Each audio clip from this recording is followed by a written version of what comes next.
Belakangan ini duka mendalam menyelimuti wilayah Sumatera dan beberapa negara tetangga akibat bencana banjir yang sangat masif.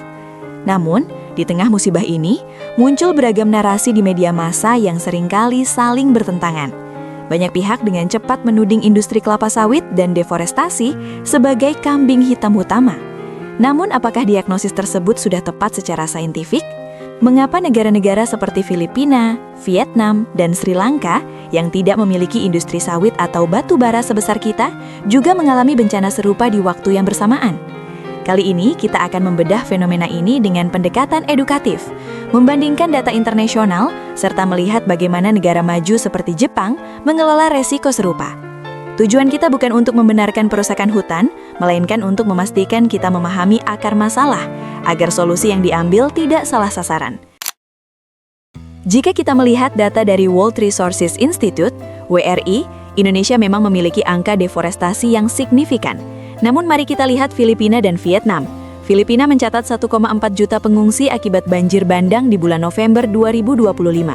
Apakah Filipina masuk dalam daftar 10 besar deforestasi dunia? Jawabannya, tidak. Apakah mereka produsen sawit besar? Juga tidak. Hal yang sama terjadi di Vietnam di mana 5 provinsi tenggelam, padahal mereka tidak memiliki industri kelapa sawit yang masif. Fakta ini membawa kita pada kesimpulan penting. Ada faktor alam yang jauh lebih besar daripada sekedar penggunaan lahan lokal.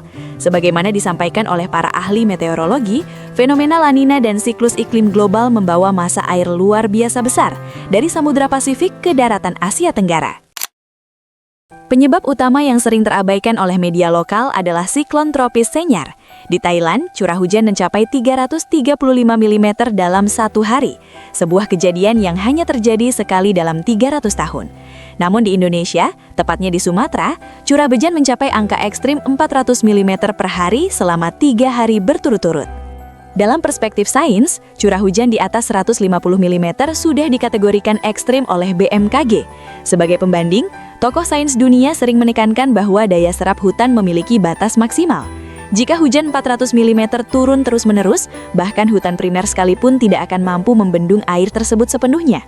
Bahkan Jepang, dengan infrastruktur canggihnya, pernah lumpuh total saat menghadapi hujan 400 mm selama 2 hari pada tahun 2018 di Hiroshima. Lalu apa solusinya? Jika kita salah mendiagnosa penyakit, maka obat yang diberikan akan salah. Menutup seluruh perkebunan sawit bukanlah solusi tunggal untuk menghentikan banjir akibat siklon. Kita perlu belajar dari konsep kamikaze atau angin dewa di Jepang, yang membuat mereka belajar hidup berdampingan dengan badai sejak abad ke-13. Tokoh seperti pakar infrastruktur sering menyarankan pembangunan sistem drainase skala besar, seperti G-Kens Project di Tokyo, terowongan bawah tanah raksasa untuk menampung air banjir. Selain itu, penguatan sistem peringatan dini, early warning system 3 hari sebelum bencana adalah kunci keselamatan nyawa manusia. Secara ekonomi, industri sawit menghidupi lebih dari 3 juta petani di Indonesia. Kita harus tegas melawan pembukaan lahan di hutan lindung.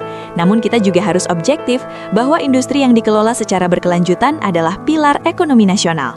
Jangan sampai narasi yang tidak seimbang membuat kita mengambil kebijakan yang justru merugikan kedaulatan ekonomi kita sendiri. Mari kita menjadi masyarakat yang cerdas dalam menyaring informasi.